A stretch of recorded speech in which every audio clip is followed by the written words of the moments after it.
Olá, boa noite pessoal. Começando aqui mais uma live da Vida Rara Center. Daqui a pouquinho nós vamos conversar com o Dr. Thiago Zan, cardiologista aqui da Vida Rara Center, e sobre, evidentemente, o assunto que ele mais conhece, que é a saúde do seu coração.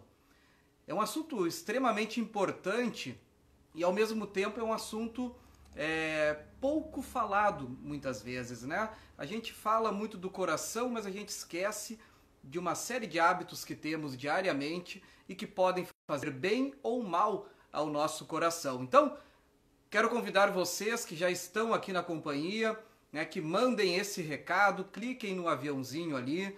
5 pessoas, vamos lá, convidem 5 pessoas pelo menos, para que daqui a pouquinho, então, nós já tenhamos esse bate-papo com o Dr. Thiago Zan. Eu já vou procurar ele por aqui.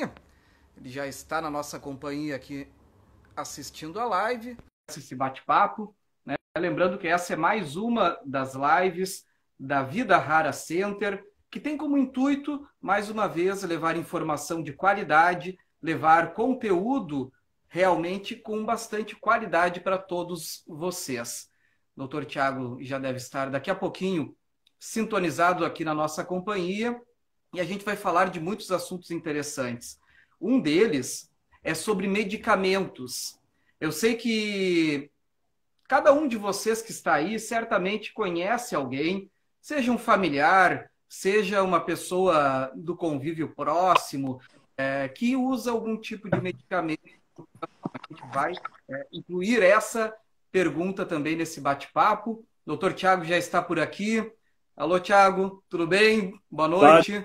Bom, meu xará aí, é um prazer estar aí de novo conversando contigo aí e estar fazendo essa live hoje também com Vida Rara Center também. Legal. Doutor, para a gente começar já esse bate-papo indo direto ao ponto, um assunto que me parece extremamente importante é com relação a esse período que nós estamos vivendo, né? Período de quarentena para muitos, um período de muita perturbação até mesmo para muita gente também, a incerteza da saúde, a incerteza financeira, enfim, tudo isso tem feito com que as pessoas fiquem mais sedentárias, ao mesmo tempo comam errado, né? Às vezes as pessoas descarregam muitas vezes os seus problemas psicológicos, os seus problemas do dia a dia na comida. Eu queria saber do senhor o que essa combinação pode causar justamente para o nosso sistema cardíaco. Falta de exercício físico, muito tempo parado e ainda comendo muita bobagem, doutor. Então, primeiramente, só para começar a conversa, Thiago, que hoje acho que é um dia muito importante. 12 de maio é o dia do enfermeiro. Então, eu acho que, em primeiro lugar, acho que eu quero dar os parabéns a todos os enfermeiros, ao pessoal que trabalha lá na Vida Rara Center também, em especial aqueles enfermeiros que têm trabalhado comigo nas UTIs, também no HU lá da Unimed de Novo Hamburgo. Então, um abraço a todos eles. E aos técnicos também, que no dia 20 também vai ser o dia deles. Então, acho que eles que estão nesse combate à frente agora, eles são essenciais, eu acho, né, para a gente combater essa pandemia que realmente está nos deixando muito aflitos, né? E... Bom, conversando então sobre cardiologia, né, esses pontos que tu já interrogaste, eu até tenho falado com meus pacientes que, né, questão dessa pandemia. Eu até dividi um triângulo, tá, que eu acho que para a gente raciocinar um pouco melhor, que eu acho que praticamente resume isso dentro da cardiologia, né? Um triângulo, se a gente ver, 3 vértices, né, de um lado tá a questão da alimentação. A alimentação, acho que realmente as pessoas mais em casa, elas acabam comendo mais produtos industrializados, não cuidam no sal, mais carboidrato, açúcar, então gordura também, né? Então, enfim, então acho que isso é um fator de risco, a gente sabe, já bem estabelecido cardiovascular. E além disso também tem outros fatores, então, que colocando no meu triângulo, é o sedentarismo também. As pessoas estão mais em casa, estão fazendo menos atividades físicas, né? Isso é preocupante até. Agora até aos poucos estão, né, podendo sair um pouco mais de casa com certos cuidados. mas mesmo assim acabam ficando muito limitadas. Então, queira ou não, reduz isso, né? Elas ficam mais sedentárias, né? E eu acho que outro aspecto que é importante também é a questão a questão do estresse, né? O estresse acho que é um fator, né, tipo, que agrava muito as doenças cardiológicas e nesse estresse a gente pode colocar também, dividir em vários fatores também. Uma é a convivência entre as pessoas, às vezes em casa, já tem algum estresse entre marido e mulher, por exemplo, às vezes pode estressar um pouco mais com filhos, né? Então, eu acho que, né, isso contribui. Outro, acho que estresse também que a gente pode falar também é a questão financeira. Acho que muitas Sim. famílias aí estão vivendo também, tipo, nos últimos dias, alguns já perderam emprego, outros estão com salário reduzido, né? Então, e as dívidas estão vindo, tem que comer, né? Então, isso acaba afetando também, né, no fator psicológico das pessoas. E também acho que Sim. dentro do estresse também a gente pode então dividir em convivência, né, que eu falei, o financeiro, a solidão também aliado à depressão. Acho que muitos que ficam mais sozinhos também. Eu acho que isso é um fator também essencial que a gente tem que ir buscar atrás dos pacientes e realmente tentar fazer com que isso não aconteça. E também acho que Sim. outro fator de estresse aí que eu acho que a gente tem convivido talvez bastante nos últimos dias é os meios de comunicação, a questão, a carga, a densidade de informações, a quantidade de fake news também, né, que às vezes deixa as pessoas mais ansiosas então as informações que às vezes eu acho que até certo ponto às vezes tem algum exagero também, muitas pacientes às vezes vêm, esses dias vem uma paciente no meu consultório se queixando, né, que a pressão estava alterada, que estava muito ansiosa, que não aguentava ver aqueles cemitérios, né, abrindo vala. Então, tu vê, a paciente chegou com a pressão lá em cima, no meu consultório. Então, tu vê que esses fatores aí, né, então, afetam muito dentro do ponto de vista cardiovascular e são maléficos, né? Sim. Doutor, dentro disso, né, a gente entra também naquela questão do paciente que chega, por exemplo, com uma dor no peito, achando que é o coração. E nem sempre é o coração, e é até por isso que é necessário sempre que aí seja feita uma investigação com um cardiologista e com uma equipe multidisciplinar, né, doutor? Exato, é. Muitas dores no peito, dores torácicas, não são cardiológicas, né? Pode estar relacionada à ansiedade, dores musculares. Mas assim, eu acho que é importante sempre tu sempre buscar o mais grave. Eu acho que desse ponto de vista, acho que as doenças cardiológicas são as doenças que mais matam ainda, né, hoje no Brasil e no mundo. Então, tu tem que basicamente descartar, né, que não seja uma dor torácica anginosa, né? Para depois, sim, eu acho que, né, daí de repente tu delegar alguma outra coisa, assim, tipo alguma outro fator a dor.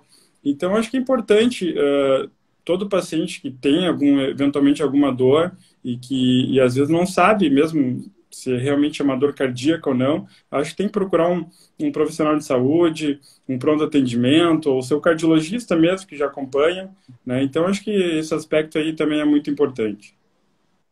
Muitas vezes essa dor no peito pode ser até questão pulmonar, o cidadão acha que é coração, né, doutor? Pode ser a coluna e ele acha que é coração, ou pode ser só psicológico e ele acha que é coração, ou pode ser o coração mesmo, né, doutor?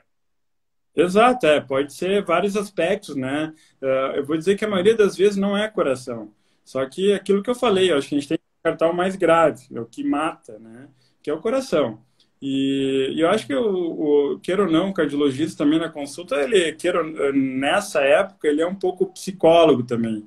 Então, o fato, às vezes, de paciente ir na consulta, conversar, fazer um exame, ver que o exame veio normal, né? Então, acho que isso também faz com que conforte um pouco o psicológico do paciente. Sim, Então, isso que é essencial, acho que, né, e buscar recurso. sim.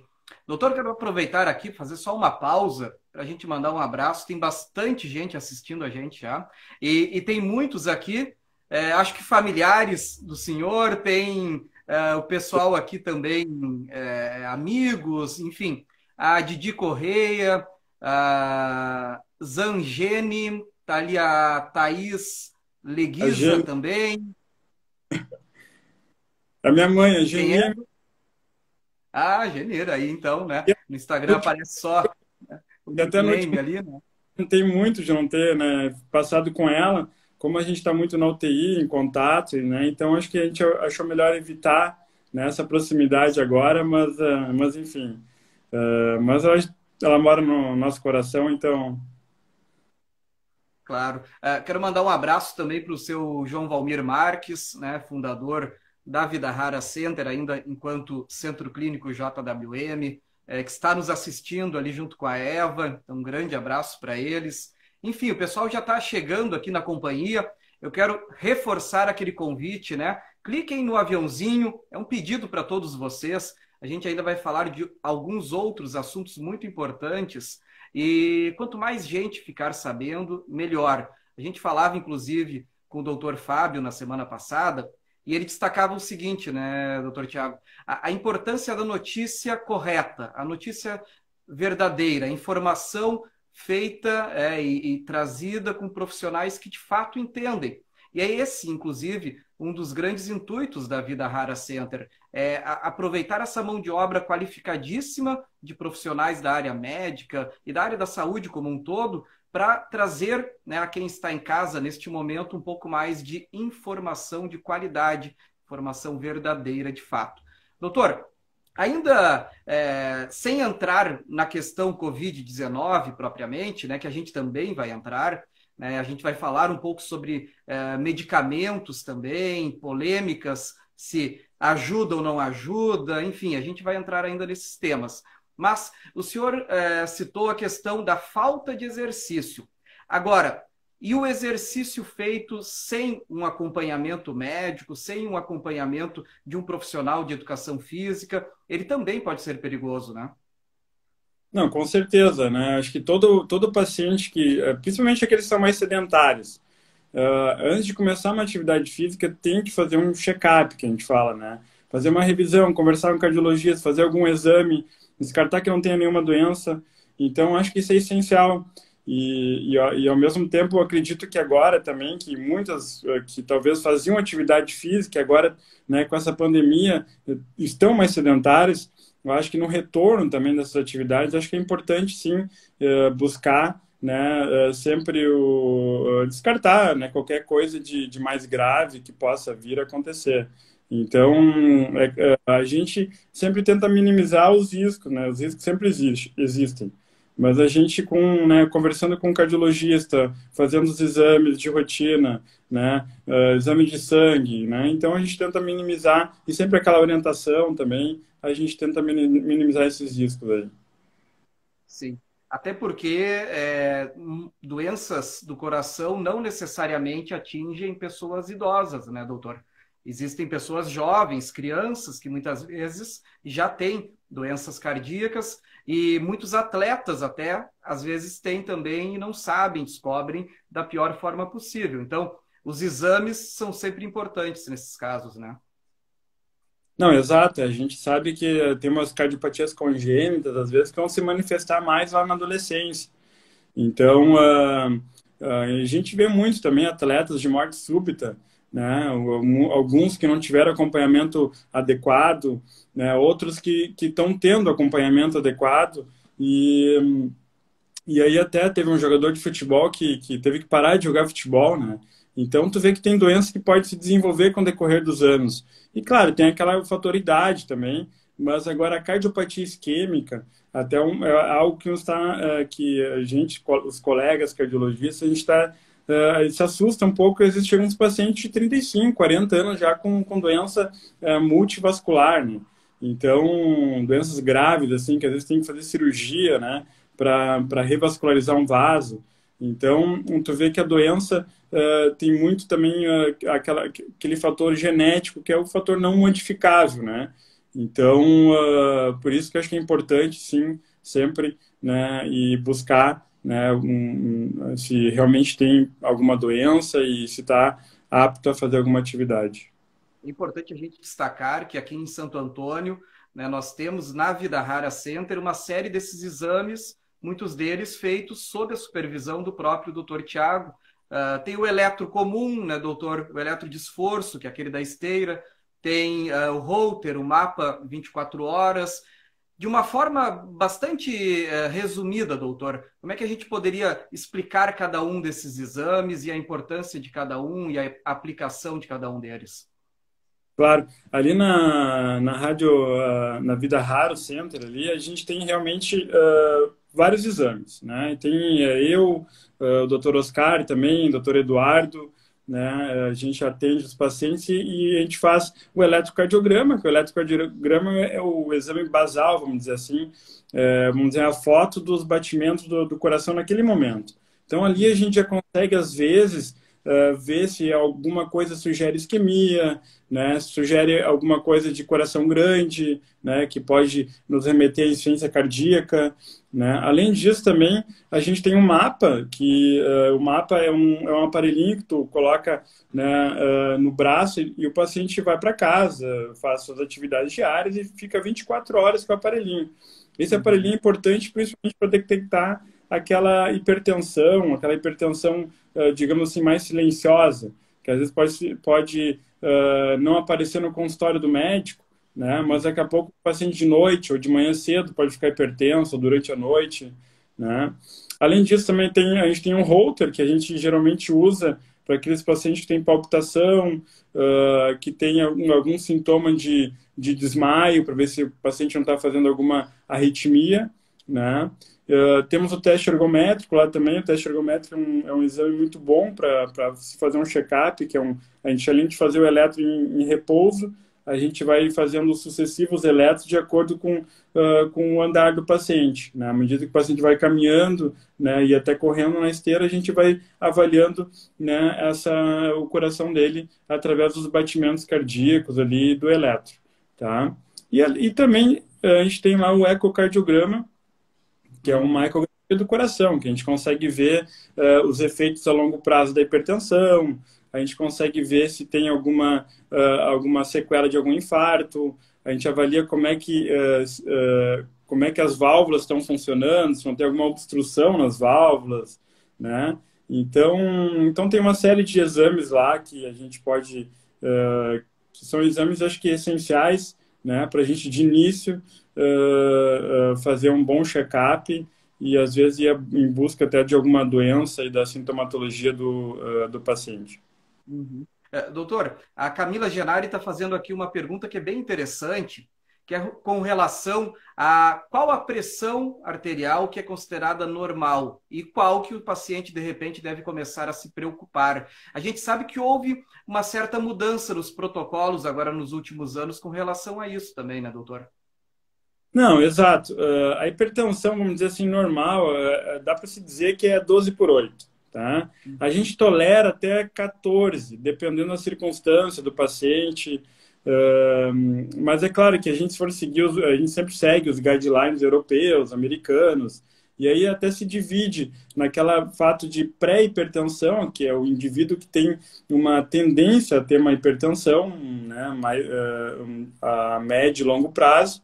Então, a gente, né, estabelece os graus de hipertensão e, em cima disso, a gente deixa o tratamento proposto. Uhum. Doutor, agora Covid-19, né, o coronavírus, como todo mundo está chamando mais. Por que é tão importante quem tem problemas de coração tomar ainda mais cuidado do que os outros pacientes normais, do que as outras pessoas normais? De fato, é mais perigoso o Covid-19 em pacientes cardiopatas? Sim, mas eu vou te dizer assim, que pacientes cardiopatas, eles são propensos a ter, são fatores de risco para qualquer outra doença, né? Qualquer outro tipo de infecção, qualquer pneumonia, infecção viral, ou qualquer outra doença que não seja infecciosa. Então, o fato de o paciente ser um cardiopata, ele faz com que já seja risco, né? Não é porque só o COVID. O COVID entra nessa gama de doenças, né, que também interfere, né, no caso mais naqueles pacientes com hipertensão ou cardiopatia. Mas, enfim, os pacientes, não se sabe especificamente se o COVID tem ou não, né, porque é uma doença muito, muito recente, não tem muitos estudos, né, que estabeleçam alguma relação, né? Então, não se sabe muito bem se esse risco pode aumentar ou não com o Covid, tá? Mas agora ele existe. Então, a gente sempre tem que, os pacientes cardiopatas, a gente reforça, né, o grau de cuidado que tem que ter para, né, para a doença, enfim. Claro. O Edson, ele está perguntando aqui, doutor, as estatinas são recomendadas a partir de qual índice de colesterol? Bom, depende. É que assim, a primeira consulta, se realmente o paciente tiver alguma dislipidemia, um colesterol alterado, a gente tem que ver o quanto que está alterado esse colesterol, né? E tem que ver se ele tem fatores de risco, como se ele é um cardiopata isquêmico, se ele é diabético. Então, vai variar de para cada paciente. Às vezes, quando chega no limítrofe, um valor limítrofe, ou então um pouco acima, a gente estimula ainda o paciente a fazer uma dieta nos próximos 3 meses. Mas aqueles pacientes de alto risco, sim, a gente já começa até com a medicação, com a estatina, a gente começa com os níveis já né, mais baixos do que os demais pacientes. Então, vai depender de cada paciente, né? E a gente vai muito em busca daquele LDL, que é o colesterol ruim. Então, basicamente esse é o principal que a gente se baseia, né, que as estatinas fazem mais efeito, digamos assim. Perfeito. A Silvana está nos perguntando aqui também, doutor, com relação à pressão baixa após o treino. Ela diz de 8,5 por 6. Se isso é considerado algum sinal preocupante já ou não tem nada a ver? Assim, a pressão durante o treino, ela tem uma tendência, fisiologicamente, ela tende a aumentar, tá? Então, ela aumenta até o paciente entrar em repouso, dela começa a decair. Mas agora tem que ver como é que é a pressão anterior dela, né? E se realmente a aferição também está adequada. Agora, se ela realmente fez uma atividade física, a pressão aumentou e de uma hora para outra a pressão cai para esses níveis que ela definiu ali, eu acho que sim, aí alguma coisa pode corresponder à doença. Então, acho que deve procurar um cardiologista e avaliar um pouco melhor essa parte aí. Sim. A Eva está nos perguntando aqui, doutor, se a Covid é a segunda vez que está acontecendo no mundo ou se é a primeira vez. Não, tem alguns relatos que a doença apareceu lá em 2015, 2016, mas ela foi muito mais branda. O que se sabe é que o Covid tem várias cepas, né? Então, pode ser que seja uma cepa que não foi tão contagiosa, né? E agora que a gente está vivendo, né, desde 2019, né? Por isso Covid-19, desde dezembro começou na China, é uma cepa que realmente ela é um pouco mais agressiva, né? Mais contagiosa, a taxa de transmissão é muito grande e ela causa muitos danos, né? Principalmente para o pulmão, para aqueles pacientes que têm risco. Uhum. Eu acho que é importante a gente aproveitar esse gancho do doutor para destacar que esse é um momento em que cada um é responsável pela vida de todos, né? Ou seja, o ato de cada um, nunca antes na história da humanidade, talvez, foi tão importante para proteger o próximo.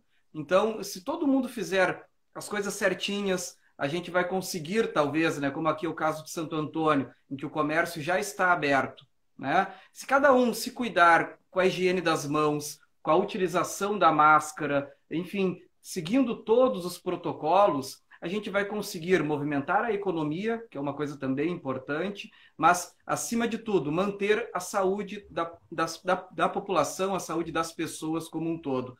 Então, eu aproveito esse momento para convocar a todos que estão nos assistindo para abraçarem essa causa e essa responsabilidade. O doutor me disse se eu estou certo, né, mas eu acho que é um ato de cada um, né, que tem tanta influência no todo, né, doutor? Não, com certeza. Eu acho que o teu cuidado não é o cuidado para si próprio, né? Nessa era agora que a gente está vivendo, a gente não pode ser egoísta. A gente tem que pensar sempre no próximo. porque a gente, né, paciente mais jovem, se sabe, tem menos risco desenvolver uma doença, né, mais grave. Mas agora ele pode ser o fator de transmissão para outro, né? Para o pai, para a mãe, para o vô, para a tia, que aí pode geralmente né, dar alguma doença mais grave. Então, então, por isso que eu acho que é essencial a gente ter esses cuidados. Agora o governador decretou que é o uso obrigatório de máscara, né, em todo o estado. Acho que isso é uma medida boa, tá? Aqueles cuidados básicos de higienização das mãos também, e evitar aglomerações e proximidades também, né? Até quando for fazer uma atividade física, por exemplo, né? Evitar de correr. As academias ainda não estão abertas ou totalmente abertas, mas agora, se for correr na rua, ou por exemplo, aqui em Porto Alegre, lá no gasômetro, tem bastante gente já lá. Então, é importante manter a distância, né, um do outro, né, que isso evita, né, essa transmissão. Sim, aqui em Santo Antônio as academias até já abriram, doutor, mas com uma limitação de 25% a partir agora do novo decreto, né? Era 30%, passou para 25%, então, da capacidade máxima. Então, esses recados são extremamente importantes. É uma informação até a título de curiosidade. Aqui em Santo Antônio, assim como em Porto Alegre, a gente tem um grande número de ciclistas, né? Inclusive de um grupo que eu faço parte. E é importante destacar que esse distanciamento social que estático é de 2 metros, o recomendado, em movimento, essa distância tem que ser muito maior, né? Então, se recomenda, conforme a Organização Mundial da Saúde, que quem estiver pedalando, por exemplo, mantenha 20 metros de distância. Porque, lógico, as partículas, até que elas caiam, né, doutor, elas ficam ainda um tempo no ar, então, nesse tempo, tu pode ainda pegar as gotículas, enfim, as partículas do vírus de outra pessoa. Então, só fica esse destaque um pouco mais a título até de curiosidade, mas também de informação. Agora, doutor, um assunto extremamente importante também é com relação às medicações, né? A gente teve lá no começo da pandemia uma recomendação de que alguns remédios não deveriam ser ministrados naquele momento, as pessoas não deveriam tomar aqueles remédios naquele momento, porque eles poderiam, de repente, intensificar ou facilitar o contágio ou intensificar o vírus no próprio corpo. Isso se confirmou? Como é que está agora que nós já estamos em torno de 2 meses aqui no Brasil já com a pandemia? Então, realmente, lá no início, logo que começou essa pandemia, teve alguns estudos lá, até da China mesmo, que recomendavam de não usar mais os antipertensivos da classe dos BRA e dos IECA, que geralmente mais conhecido é o captopril, o enalapril, o losartana, né, que hoje, no nosso meio, são os principais antipertensivos, né, uma pelo fácil acesso e pelo custo também. Então, então se gerou um pouco de desconforto na maioria dos pacientes que faziam uso. Muitos vieram, me questionaram. Eu acho que foi a pergunta que mais me fizeram foram isso lá no início. E aí, o que eu faço agora? Eu troco o antihipertensivo? Mantenho, né? O que eu faço? Diante disso, as sociedades, tanto a europeia quanto a americana e até a própria Sociedade Brasileira de Cardiologia, eles definiram, né, que não se deve deixar de usar, tá? Tem que manter o uso, então, tá? Porque os estudos não foram tão convincentes como se esperava e até porque eles teriam mais benefícios tratando a hipertensão com essas medicações, ou então a insuficiência cardíaca, no caso, tá? Então, até hoje, tá? Não saiu nenhum estudo dizendo que realmente, né, a infecção está diretamente ligada a essas classes de medicação. Então, a princípio, né, a gente segue a recomendação, né, mantém tanto enalapril, captopril, né, e também os losartana. As duas classes que foram mais comentadas, né, lá no início. Aí. Sim. Sempre aquela recomendação de procurar o profissional, né, doutor, para tirar qualquer dúvida. Nunca deixar de tomar, tá? Ou trocar a medicação sem antes consultar um profissional, tá? Porque Ah, às vezes nessa troca de medicação, o paciente pode ficar desassistido de medicação e aí fazer um pico hipertensivo, ter um AVC, ter um infarto agudo. Então, por isso que é importante sempre fazer com essas, se for trocar, né, ou se for ajustar um antihipertensivo, não estou falando para COVID agora só, tá? sim. Mas no geral é bom sempre consultar com um especialista, né? Com um médico, cardiologista aquelas pessoas que vinham em uso, tá? E com pressão né, controlada, manter nessas medicações.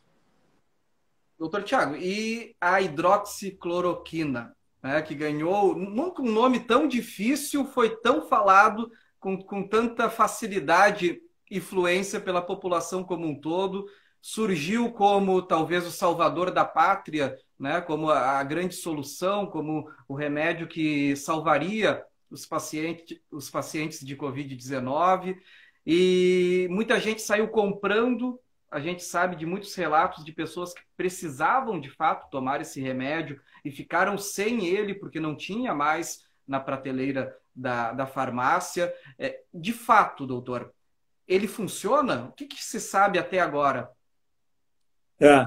Realmente, logo que saiu alguns estudos aí que mostravam né, que o tratamento com hidroxicloroquina poderia né, favorecer né, o tratamento do Covid. Então gerou aquele boom. Até o presidente americano Trump lá foi na mídia, falou que tinha achado a cura. Né? Aqui também no Brasil começou a se falar, então, né? E aí deu aquele boom de todo mundo na farmácia procurando, né? Querendo comprar a medicação que não tinha em larga escala, porque geralmente a medicação é usada para pacientes que têm doenças reumatológicas. E aí, então, acabou até faltando para essas pessoas que precisavam usar. E as pessoas começaram a estocar em casa, realmente, né? Até se aumentar a produção, né, da medicação. Uh, os estudos que tinham saído até então mostravam um certo favorecimento ao tratamento, né? Mas também não eram tão convincentes, né? É curto período para te fazer algum estudo, então, para realmente estabelecer o benefício de alguma medicação. Uh, mas o fato que a gente tem deixado para aqueles pacientes mais graves, a gente estava deixando na UTI, né? Quando a infecção era um pouco maior, a gente associava junto com a azitromicina. Mas agora, semana passada, saíram dois grandes estudos, um na semana passada do JAMA, um estudo americano, e outro também um estudo americano da semana retrasada, na semana retrasada, no New England. Então, mostrou que a hidroxicloroquina não traz benefícios. Então, é uma coisa que realmente, entendeu, trouxe talvez vai trazer agora uma visão diferente do que aquilo que a gente vinha né, praticando né, nas UTIs. Então mesmo nos pronto atendimento né, e hospitais. Então, agora, desde semana passada, a gente vamos ver como é que vai ser a orientação ainda aqui no Brasil é manter, tá? Só que a gente tem que ter muito cuidado. É uma medicação que a gente não pode usar assim, né, sem ter uma orientação ou sem ter alguns cuidados, né, do especialista. Porque ela pode trazer algumas arritmia, né? Pode trazer algumas alterações na visão. Então assim, é muito... hoje eu vejo a hidroxicloroquina como talvez possa trazer mais efeitos colaterais do que realmente o benefício, ainda mais depois desses dois últimos estudos que saíram aí nas duas últimas semanas agora. Sim. E sem falar no efeito colateral para aqueles que precisam tomar e ficam sem, né, doutor? Exatamente, com certeza. E aquelas pessoas realmente, eu conheci paciente que veio, olha, o que eu faço para comprar? Não tenho mais agora. Né? Acho que os meus amigos aí, reumatologistas, devem ter ouvido muito isso aí. Então é aquele fato, né, também do egoísmo, né? Então a gente tem que cuidar. essa parte aí também, e não também fazer coisas que não têm tanta evidências, né? Deixando as outras pessoas desassistidas, né? Né? Eu falava um dia desses, inclusive, com um amigo meu que é engenheiro e mora em São Paulo, e ele disse que uma tia dele, que é daqui de Santo Antônio, que precisa tomar esse medicamento, tinha ficado sem e já estavam pedindo para ele procurar lá em São Paulo para mandar por avião, por ônibus, enfim, da forma que fosse possível, pelo correio, não importava, né? Porque ela É, não podia ficar sem o medicamento e já tinha procurado aqui em todos os municípios dos arredores, inclusive em Porto Alegre, e não encontrava. E esse meu amigo ligou, passou um dia inteiro ligando para farmácias lá em São Paulo e também não encontrou. Então, tu imagina o drama, né, de um paciente que de fato necessita de um medicamento e não tem, porque as pessoas compraram apenas porque acharam que se precisassem seria interessante, porque alguém disse, enfim. Né? Então, de novo, a gente reforça, né, a importância da informação verdadeira, da informação correta, dada por especialistas, por profissionais que vivem disso, né, que estão nesse meio. E falando justamente sobre isso, doutor, a Camila tinha perguntado aqui, e a gente teve já uma série de comentários também nesse sentido, com relação ao que o senhor está vendo diretamente lá nas UTIs, em Porto Alegre, sobre Covid-19, principalmente, a quantidade, né, bastante grande de pacientes. Enfim, é um problema real que muita gente ainda, por exemplo, nós aqui de Santo Antônio, que não tivemos tantos casos, doutor, ainda é um pouco difícil de fazer com que a população entenda, mas é um problema real e preocupante realmente, né, doutor? não, com certeza. Eu acho que essas cidades ainda que não tiveram muito contato com vírus ou então, né, pessoas doentes, elas estão um pouco mais talvez distante, assim, bem aquilo que na TV. Mas agora quem convive e vê o sofrimento de um paciente, né, com a infecção, o drama que é realmente, né, o tratamento. A gente teve agora 2 pacientes na UTI lá que ficaram 33 dias, o outro 35 dias também. E aí, junto com isso, vem infecção secundária, fica muito tempo na ventilação. Então, realmente, tu vê que como é a infecção, realmente, quando pega o indivíduo, vamos dizer assim, ela, ela, ela é muito agressiva, né? Principalmente para os pulmões e tal. Então, muitas pessoas ainda, até então, estavam descrentes, achando que fosse uma infecção mais branda, mas acho que a partir do momento que vai se aproximando, né, das suas cidades, ou então vai perdendo algum ente, né, tipo querido, próximo, e acho que vai, talvez, digamos assim, realmente entrando nessa realidade. Até a gente teve um pouco de sorte, tá? Ainda, pelo menos, que aqui no Rio Grande do Sul a gente não teve tantos óbitos, né? Se fosse comparar com os outros estados, São Paulo, Manaus, o Nordeste lá também, né? E também com outros países também, né? Como foi lá em Nova York, lá, né, nos Estados Unidos, principalmente em Nova York, que deu milhares de mortes lá.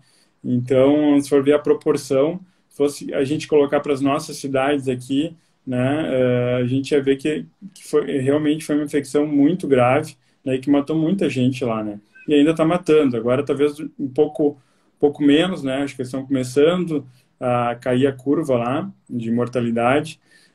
Quanto a nós aqui, eu trabalho em algumas UTIs, tá? E a princípio eu vejo que está um pouco mais tranquilo. Também tenho colegas que também trabalham em UTIs e então assim no início tinha até um pouco mais de casos e agora até reduziu um pouco, mas a gente não sabe como é que vai ser a partir de agora também, porque como digamos assim o isolamento está deixando aos poucos, né, as pessoas já estão saindo do isolamento, tá, indo trabalhar, fazendo suas atividades, a gente não sabe se esse número não pode voltar a crescer, né? E eu digo até o número de mortes também, que eu acho que, né, que talvez é o parâmetro mais fiel que talvez a gente tem, porque aqui no Rio Grande do Sul faltam muitos testes diagnósticos, então. Então, deve ter muito mais pessoas, né, contaminadas, só que a gente está testando pouco. Então, isso é muito ruim, na real, porque se a gente testasse mais as pessoas, a gente poderia isolar, né, essas pessoas infectadas para esse vírus não se propagar, né, da maneira que se propaga. Então, eu acho que a gente vale o alerta, né, de a gente ter os cuidados, né, e não achar que também que já que está passando, tá? Porque às vezes se a gente for achar que já está passando, a gente tende a não cuidar tão bem como, né, a gente deveria. Então, acho que isso é importante a gente mentalizar. E eu quero que as pessoas saibam que realmente é uma infecção grave, tá? E que muitas vezes o paciente, né, vai ao óbito, então, de forma dramática. Perfeito.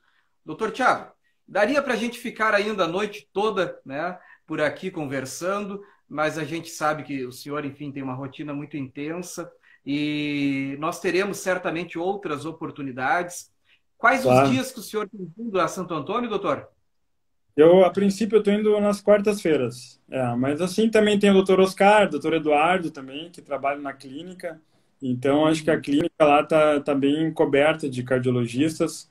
E junto também a gente atende os pacientes, discute algum caso que precise, né, que precisa. Então, acho que é importante essa interação entre nós três também.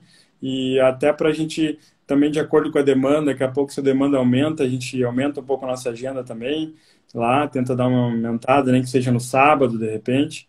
Então, a princípio, né, estamos aí à disposição, né, sempre que quiserem tirar alguma dúvida, né, ou então tiverem algum sintoma mesmo, né, então acho que é importante dar uma passadinha na clínica lá. Se alguém não esteja lá dos cardiologistas, então as gurias vão fazer uma avaliação inicial ali, vamos se comunicar também, né? E a gente vai tentar fazer uma orientação, né? Talvez nem que seja um pouco mais à distância, mas a gente vai estar sempre orientando. Perfeito. Doutor Tiago, ó, tem um monte de elogio chegando aqui. Eu acho que o pessoal gostou mesmo da nossa live. E eu quero te agradecer mais uma vez, né, pela oportunidade desse bate-papo. O doutor Tiago, para quem ainda não conhecia ele é sempre muito receptivo a esses convites.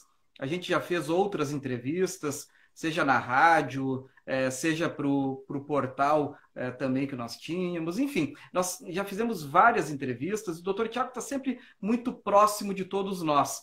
Então, quero te agradecer muito, né, por essa abertura realmente. Como eu disse várias vezes, a informação correta nesse momento ela é fundamental. Ela sempre foi, mas esse é um momento ainda mais importante. Então, doutor Tiago, muito obrigado mais uma vez.